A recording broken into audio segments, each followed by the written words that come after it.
Hi, everyone. Thank you for joining us today in the second of our limited webinar series, Forging Resilience in Chaos. The response that we've had to this series so far is honestly just absolutely mind-blowing. It's come to our attention that we've actually missed a lot of really key, critical, and important questions in the chat as it's flown by. So today we encourage you to use the Q&A feature. That'll allow us to do a much better job of identifying your needs and your questions and reaching out to you directly to help answer those. So again, please, we encourage you to use the Q&A feature on this webinar. We're so glad to see all of you here. I see there are a lot of people watching these live. It just is spectacular. I know there are people from all corners of the world. Some of you are awake in the middle of the night so you can watch the broadcast live. Some of you have teams joining remotely, all coming together. Some of you are going to be here for a bit and need to hop in and out while you're taking care of your kids who are probably climbing all over and running in and out of the room right now. And really appreciate everybody taking a minute to come be with us today, to be with each other and help just discuss this really important topic. I don't know, this experience has just been so great, and I really appreciated the opportunity. As a reminder, this session is being recorded today. If you've registered, you will receive a follow-up email to sometime later this evening that will have a link to this presentation. It will be right on the top of that email. So if you got one yesterday, you'll see yesterday's presentation right there at the top, and you'll get another one today, as well as details on the next webinar we have coming up, which will be on Wednesday. That will be with the incomparable Chip Huth, and I encourage you guys to tune in for that as well. We are also concurrently broadcasting this on YouTube, so if you run into any technical difficulties, please go ahead and hop over to that platform where it might be a little easier for you to participate. Following each of these webinars, I've had the very cool opportunity to talk with each of the presenters and to take some of your most just deep questions that we can't possibly dig into in a webinar format. And we have a conversation and we record that Q&A. And those Q&A sessions are then put on our website separate from the webinars. So they're actually two separate recordings. And if you go to arbinger.com/webinars, you'll be able to request access to those recordings there.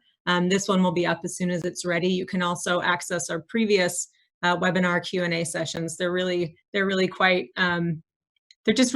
nice to have an opportunity to address your questions in a format that's really more conducive to those deep conversations. Today, it is my great honor to introduce our session, Chaos to Calm, Developing an Organizational Change Plan, and our presenter, Mitch Warner. Mitch is the co-author of the best-selling book, The Outward Mindset, and managing partner of the Arbinger Institute. He's an accomplished speaker and an amazing leader. I should throw that in as well. His clients include Citrix and Aflac and NASA and the US Army and Air Force. Mitch is also a truly outward person, and just as an interesting note, he's also an incredibly talented artist. Some of you joining us today have had the opportunity to work with Mitch or go to one of his presentations before, so I know you guys have already settled in for an engaging presentation with a lot of practical application. If you have not, welcome. You might want to grab a pen and a piece of paper. And now, with no further ado, Mitch Warner. Thank you, Sarah. Thank you so much. And thanks for joining us today. I'm aware that this is precious time for you to be taking time away from your work. Sarah mentioned some of you might be in a completely different time zone. Thanks for joining us today. I want to talk today about how to build an organizational change plan and how to do that with an outward mindset. I know many of you are leaders and you're looking at, what do I do right now in order to adjust, to pivot strategically in terms of how we organize ourselves, how we work together in order to adjust to the changing environment that we find all around us. Before we dive in, I want to look at some of the strategic pivots that you might need to be making right now in your organization. One might be what you deliver, just your product strategy. What is it that we deliver, and is it relevant? It might have been relevant 3 weeks ago. That may have changed. We see that there's parts of the economy where what is being delivered is critical right now. And each of us have to look at our organization and say, is what we deliver critical? And how could we pivot? How could we adjust? How could we make How could we make changes and innovations that would enable what we deliver to meet the need that we're seeing right now? Or you might have a pivot you have to make in your go-to-market strategy. Maybe what we deliver is right on point. It's what our customers need, but how we deliver it has changed. The logistical challenges in moving product, in finding ways to get with our customers has changed dramatically. Maybe we need to rethink that radically right now. It might be that your cultural requirements need to change. The way that you work, the way that you operated in the past was okay for the status quo in a stable market, but it may not be okay today. It might be that you need to rethink the kind of work ethic that's required right now. People are putting in long hours, they're putting in time. And what was the expectation in the past? What is your expectation right now? Does that have to change? Does there have to be a mindset shift required in terms of what is required in terms of the level of effort and dedication that we're putting in, the level of helpfulness, how we interact with each other, how we think about our own job, our own role, and the innovation and the creativity that we're bringing to that. The days of just showing up and doing what I've been assigned, the tasks and activities that are part of my job description, those days are gone. Have we enabled a shift, a cultural shift? Remember, I was with a large multinational client about 3 years ago, and we were talking about the work ethic, that was required in their organization to deliver what they had to deliver. Thousands, tens of thousands of employees. And they asked me, they said, "What's the work ethic required at Arbinger?" And I said, "Well, to be honest, from a scale of 0 to 10, we expect a 9 or a 10 at all times. That's what's required at Arbinger." I said, "Well, what about you?" And they said, "It's kind of maybe a 5 or a 6. That's changed. I guarantee you that within that organization, something new is required. And if they had been operating with the expectation, the requirement that you can be a 5 or a 6 in terms of work ethic, then how do they make that shift, that cultural shift? The remote working and logistical challenges that come with just having a dispersed workforce, not being able to see each other in the day-to-day of our work, not being able to coordinate quickly office to office, but now having to think through meetings and who's invited and how we schedule those in such a way that our meetings aren't consuming all of our time, that we can still have time to get our work done, but do it in a coordinated way. What are the logistical challenge of just making sure that we set that up in the right way? Scaling up or resizing down? My guess is that almost every organization on this call represented is either in one of those two modes. Either you're panicked to figure out how we're going to grow the workforce in order to enable us to sustain the kind of demand that we're seeing, or you've got to think about how to right-size the business, how to bring your workforce down to a level that you can weather the challenges right now and transform the business at the same time. How do you do that? How do you do that with an outward mindset? What's your organizational change plan? And then, of course, there are other adjustments in terms of role clarity and flexibility. It might be that with all of these changes, especially if you've been scaling up or resizing down, now I might be handling a number of roles that used to be handled by multiple people. They're now all with me. How do I get role clarity on that? How do I know who to report to and how? Or you might have the challenge of, now I've got my roles. Our landscape is dramatically different than it was 3 weeks ago. And now I might have the issue of, well, I've got these roles, but how do we flex? I've got other capabilities, other talents that might be needed right now, but do I have the flexibility to move into those roles? And how do we communicate that? Just a number of challenges that you have to think through if you're going to build an organizational change plan. I want to just do a quick poll right now and get a sense of all the participants here on the webinar. Which one of these is standing out to you most as the current need right now? Let's just put up that poll and get a sense of where our participants are at, whether it's a shift in product strategy, a go-to-market strategy, the cultural requirements that are needed now that are different, the remote working and logistical challenges of managing a dispersed workforce, scaling up or resizing down, or other role clarity and adjustments. It's interesting, as these are coming in, we're seeing about 31% around remote working and logistical challenges. Just how do we run a business when it looks like this? And another 25% are looking at role clarity and making sure that there's clarity and flexibility. Really, really interesting. Let's end that poll and post those results to the whole group so you can see where people are falling out on that. Remote working and adjustments. We've also got a number of you that are thinking about just cultural requirements to adjust in this current market. Great. Okay, well, we're gonna think about all of those, and wherever you came out on that poll, I want you to be thinking about the specific change that you're trying to affect right now. And before I give you a plan to think about that, I want to go through what tools we have at Arbinger that can help you provide a framework to think through that. Now, many of you might be familiar with Arbinger's influence pyramid, and we usually think about the pyramid in terms of affecting individual change. When there's a person or a team that might need to change in some way, how we bring to bear outward influence. And I want to just walk through the pyramid from that lens for anyone who's not familiar with Arbinger's tools. If you are, bear with me, and then we're going to take this tool and we're going to apply it to your organizational challenges right now to help you build out a game plan. This pyramid helps us understand that when we need to correct anything, whether that's a person or a plan, that's the very smallest part of the pyramid. It's the very top. And in order for that to go well, whether we're dealing with someone who's creating challenges or we're rethinking a plan, we have to think through what forms the foundation of effective correction, which is teaching and communicating. If I'm having a challenge with another person, what do they need to know? What do they need to understand? What do they need to be trained in or educated about in order to do what I'm now asking them to do that's different than I was asking them to do before? Now, teaching and communicating is only effective insofar that the foundation for that teaching and communication has been built, which is listening and learning. What do I need to know that I don't know right now that would inform how I teach, how I communicate, how I train and educate?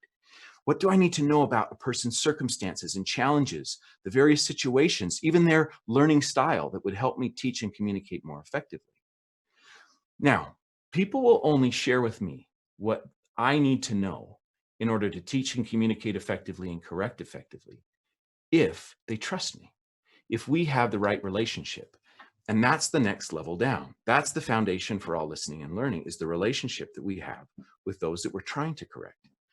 And even more foundational to building the relationship is the relationship that I have with all those who have influence with that individual, all the other stakeholders in this situation. Now, as you'll remember, if you're familiar with this pyramid, everything we've outlined here are a series of behaviors that form foundations to each next successive behavior, but which are all behaviors nevertheless that we can engage in one of two ways. We can either engage in these behaviors seeing other people as people that matter, that count the way we count, or we can engage in these behaviors not seeing people as people. And so the bottom of the pyramid is the most foundational level that informs everything above it. How do I see? What is my mindset? Am I outward in the way I see those that are involved in this entire process? Now, if you're familiar with Arbinger's tools, you'll also be familiar with these three lessons that are key to implementing this pyramid in any situation. Number one, work bottom up. Most time and attention should be spent at the lower levels of the pyramid. It's formed as a pyramid for a reason. It tells us where we should be spending commensurately more and more of our time at these lower levels. And you'll notice that it's only the top of the level that's dealing with things that go wrong. Everything below that is, how do I help things go right now in this situation with these people? And everything below that top level is about changing things about me, how I'm approaching it, how I'm seeing it, what I'm doing to help things go right.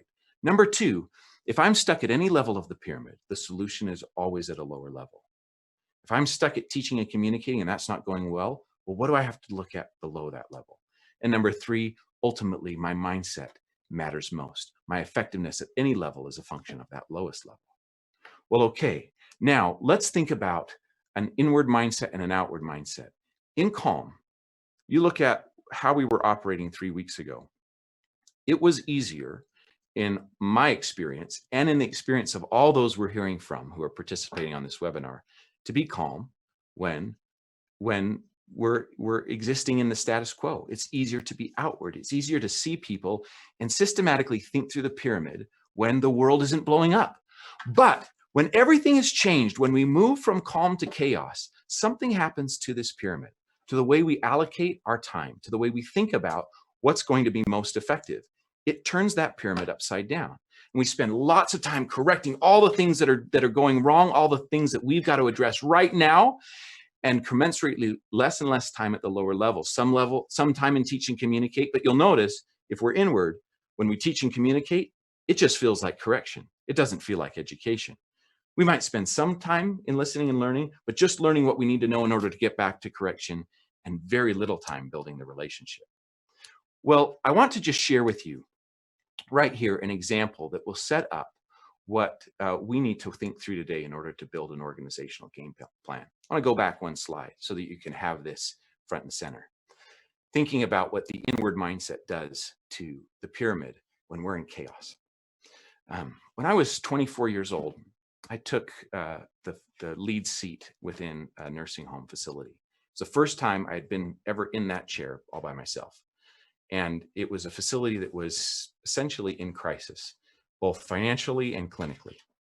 And there are a number of clinical indicators that we look at within a healthcare setting when we're helping the elderly or the infirm that give us a sense about how we're performing clinically.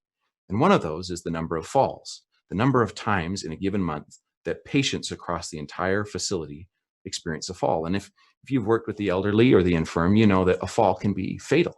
That's a major challenge to delivering clinical care, quality clinical care. Well, I came into this facility and immediately saw that there was a massive problem. We were having, on average, 30 falls a month. And I was panicked. That creates huge liability, not to mention the challenge in providing care for those who are putting their lives in our hands. Just a quick shout out to all of you who are doing that right now, who are in nursing homes, who are in hospitals providing that care. Thank you so much for all the work that you're doing. I know what that looks like, what that means, especially in chaos. Well, in that moment, my initial instinct was to move to correct. I'm not a clinician, but I felt the responsibility to turn this around. I felt what it meant if we couldn't turn this around. And so I started to look at all of the processes that we had in place, all the protocols, and I doubled them, I changed them, and then I started in-servicing like crazy. On every shift, I was there around the clock, making sure that everybody was in-serviced. And then we in-serviced, we trained, we taught and communicated at the beginning of every single shift every day. And I felt like that was one piece that was missing, was our plan. But I also felt that the other thing that was missing was deep accountability on the part of our nurse managers who were managing the staff at any given time in a day. And so I instituted what I thought was really helpful in order to drive a new level of accountability. I said, if a patient falls at on your shift at any time, day or night, at 12 in the afternoon or at 3 in the morning, I want a call and the clinical director wants a call. I thought that if we just simply did that, that we would, I thought we would instill enough fear that people would change. Well, I think you can probably guess what happened. Nothing happened. Falls remained at 30 or plus or more a month. And then something really, really important happened. There was one particular nurse manager that I saw when I looked at the tracking had more falls on her shift than any other nurse manager. On a particular day, I was out of the building and I got a call from our clinical director who said, there's been another fall by this particular patient who had fallen multiple times before. I said, who is the nurse manager? Clinical director told me, and I said, have her stay in my office and we need to terminate her employment. I drove 4 hours back to the facility. I sat down with this nurse manager and I said, I'm so sorry. Now, I wasn't sorry. I felt that that would send a message that would be clear enough to every other nurse manager that we needed to have a change and that somehow would affect the change we needed to see in this crisis, in this chaos. She stopped me and she said, I understand, but Mitch, I think I could fix this. I think I know what's broken. I think I know why patients are falling. She said, would there be any chance that you would let me fix this? And I said, okay, go for it. And she did it. She fixed it. She got a number of the nurse managers around that she knew. She got the CNAs who are working with the patients moment to moment, providing all of their daily care. And they figured out exactly what they should do. They put the protocols into place and they trained all of those who were involved. I didn't do any of it, which makes sense because I'm not with the patients. I'm not a clinician. They owned it. And then they said, you know what? We have key stakeholders here. We have all the other patients in this building who can help us educate and inform and alert us when things are going wrong. We went from 30 to 4 falls in a month. I didn't know it at the time, but we were following a particular organizational change plan, despite the leadership that I thought I was providing, and because of this remarkable nurse manager. If you think about the pyramid, and if you're familiar with this framework, I want you to think about it in a new, completely expanded way. To think about the pyramid as the way you create a remarkably effective organizational change plan. Think about the top of the pyramid and ask yourself, what do we need to correct or change as an organization right now? That's the top of the pyramid in order to get the results we need. Is it the cultural expectations? Is it the role clarity? Is it to change the way that we're thinking about and working on how we work remotely and manage the logistical challenges that are new, our product or our go-to-market strategy? Whatever it is, that's the top of the pyramid when you think about an organizational change plan. And then you move down and you simply ask yourself, okay, who do we need to communicate with, train, and teach? And how do we do that? And it might be that, like in my case in this nursing home, I'm not the one who needs to do the training or communicating or teaching. Others need to do that. Others who are closer, who have relationships. Who needs to do that? What do we need to know? What processes, what training is missing that has to be in place in order to correct whatever we need to correct? Then make sure that you've looked at what provides the foundation for that, which is listening and learning. In this case, thinking about an organizational change plan. And I can't emphasize this level enough. Who do we need to listen to and learn from? Who needs a voice in this process? Look around your organization and ask yourself, who is impacted by the change we're trying to make? Who would have a voice? Who has awareness that we need as part of this change planning committee or group that would change what we do, that would influence what we do? Knowing that if we have their voice, we're going to be seeing things and understanding things that are going to be critical to how we teach and communicate, to even thinking about what we need to change in the first place. And then we move down a level of the pyramid in order to build this plan. How could we strengthen our relationship with these people? What is our relationship like right now? Do we have a level of trust that would elicit the kind of things that we need to learn right now? Now, there's questions always about these levels of the pyramid, our relationship building levels. There's not something new that you have to do here. Just remember that every single interaction that you have with a person either builds or erodes your relationship. In every interaction you have, in chaos, moving from one thing to another, how you meet, what you meet about, what you don't meet about, what you share and what you don't share, builds your relationship. It's not something proactively that you need to do. Just remember that everything that I do is either eroding or strengthening my relationship. And then ask, what other stakeholders will influence those who are involved? In the case in the nursing home, it was all the other patients. How could we help all of these patients be on the lookout and help each other in a way that we've never enlisted before? In your organization, who are the stakeholders? Your customers are your stakeholders that are going to be influenced by whatever you figure out how to do in your organization. There might be others, the family members of our employees. How are they influenced by these decisions? How could we let them have a voice or be able to solicit the kind of feedback that they might provide? Ultimately, as we've learned in the pyramid in any application, my mindset matters most. Just ask the question, do we really understand the needs and challenges and objectives of every single person who's impacted? Do we really see them as people? Do they matter the way we matter? If you will walk through this set of questions, whatever that team looks like, who's trying to figure out how we pivot our strategic plan, trying to figure out how we enable cultural changes, how we get role clarity, how we work remotely, how we manage the logistics of our new team.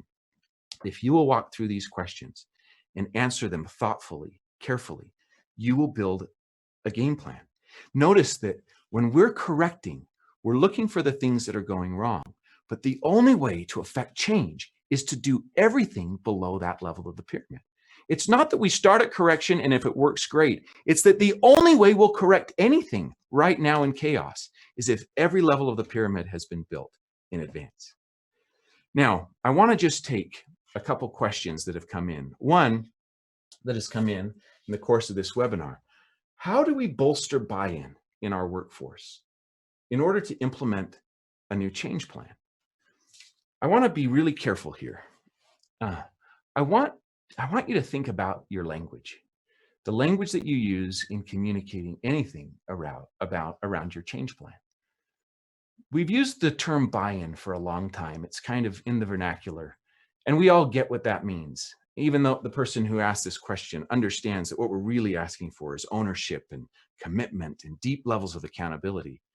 We're wondering, how do we get people on board? But our language is important. When we ask people to buy in, or when we talk about getting buy-in, what the fundamental assumption there is that we're selling something. And if you're going to build an organizational change plan that will work, you cannot be selling anything. Everybody is already on the bus. The question is to figure out, how do we invite every single person to drive the bus from where they're at? So just be careful of your language. How do we build ownership? How do we build deep levels of accountability? How do we build awareness? How do we help every single person in this organization become attuned, alive in ways that they've never been before, to their impact on other people, to their impact on how we're pivoting, to the impact on the result? How do we help every single person become less focused on the tasks and how those tasks drive our ability to succeed together? Just think about that together. When we build an organizational game plan in this way, it's not top down, it's not bottom up, it's everybody working together, bringing the kinds of awareness that we need from every level of the organization. Now, what we're not saying is that we make decisions in a democracy. That doesn't work. We're not saying that everybody's opinion has to be weighed equally. What we're saying is that if you're going to build a game plan as an organization that invites every single person to own it, this is what is required. Remember, we've had a distinction in the way that we've thought about organizations for years. That's governed how we thought about organizations. It's governed how we thought about families. It's governed how we've thought about all sorts of institutions that have grown up around this assumption. And that is that there is a difference between the people who think and the people who do. And if you are going to weather this storm and thrive, you have to eliminate that distinction. There is no one on the team who wants to buy in to your vision, but there are people on your team who have a vision and may never have been invited to the table to share what that looks like, the kinds of things they could do within the sphere of their own influence to change radically the way we're operating together, to change how we're thinking about how we work remotely, to change how we think about this team, to change how we think about our strategic plan, even how we go to market. It was interesting, back in the technological revolution, we were working with a large multinational client who was delivering products that were cutting edge in tech. And this person said, we lost our very best people because we told them what to do at work, and then they used their brains in their garage at home to do the kinds of things they knew our customers wanted. All of that has to be invited in. And I promise you that if you look carefully at the people in your organization as people that matter the way you matter, you will find a way to invite them into this conversation. Find a way to enlist their innovation, their creativity, their capability. Every person in your organization is a person. And the invitation today, whether you begin your organizational change plan today or not, is remember that and find ways to enlist the very, very best of your people. I think we're out of time. Hope this has been helpful. If we can be helpful in any way, please reach out.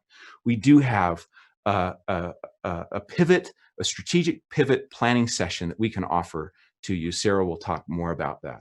We're standing by. We want to help you through this. Thank you so much for joining us today. Mitch, thank you so much for this very engaging presentation. I hope all of you who have joined us today have been able to take something away that you can start using immediately, today even.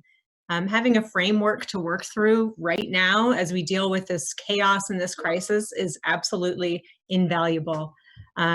As Mitch just mentioned, Arbinger, in response to that, Arbinger is offering a live facilitated workshop with virtual delivery called Leading in Crisis. And that's a specific version of our longer strategic planning workshop that's been tailored exactly for this moment. It's tailored for COVID-19 and the business crises that we're all facing right now. And because that is a live facilitated workshop delivered virtually, participants will be able to actually talk about their exact issues and get guidance and strategic planning advice, as well as just develop a stronger ability to pivot right now by working with one of Arbinger's master facilitators. Our next session is April 14th, and seating for these workshops is extremely limited. So we ask that anybody who's interested in learning more about this, please take a second in the Q&A right now, put your name and your email address. We'll reach out to you and try and get you into that session. So please, again, put your name and your email address in the Q&A. You can also reach out to us at info@arbinger.com for more information about that workshop. We also encourage you to follow Arbinger on LinkedIn, where you can find announcements about our upcoming presentations and new content and other things that we're putting out all the time. And feel free, please, we encourage you to connect with Mitch there as well. As I mentioned at the top of the hour, I have a very cool opportunity to talk to the presenter, in this case, Mitch, after this presentation and have a Q&A. We had a lot of questions pop up in the Q&A. Some we were able to get to, some we can't. Mitch took the most that he could in the limited time that we have, and we'll pull out some more of those questions and discuss them together. Those are recorded separately and then added to arbinger.com/webinars. So to have access to those sessions, to those questions and answer, please go to arbinger.com/webinars. You can request the recordings there. All of the recordings for our existing presentations that have happened in the last few weeks are already there, ready for you to request access to and listen to. They really are very engaging, and it's a great platform for really being able to dig in. Also, this presentation has been recorded. You can look for that email that you will get later today with a link to this recording, as well as information about our next presentation, which will be on Wednesday. We invite you to share that with your networks. You can forward the email, you can send them to arbinger.com/webinars, whatever way you'd like to share, we invite you to do that. I know that people have gotten a lot of value out of these presentations, and we hope that you will share that value if you found it helpful today, which I hope you have. Thank you again, Mitch, for being with us today. Please join us Wednesday, where we'll be hearing from Chip Huth on his presentation, Turning Chaos into Growth, Creating an Anti-Fragile Organization. I got to talk with Chip a little earlier this week about what he's planning for that session, and my mind is already blown. Chip is really an amazing guy. Some of you will know him as a character, I guess, a real person, but his story is in the Outward Mindset. You've also seen a lot of his videos in Arbinger trainings, or maybe you've come across him in one of his many speeches and presentations. A huge amount of respect for Chip, and really look forward to hearing from him on Wednesday. So we'll hope you'll join us for that. Again, thank you so much for being here today and taking the time out of your schedule to join in this presentation and to listen to Mitch. We appreciate having you and look forward to seeing you on Wednesday. Stay safe.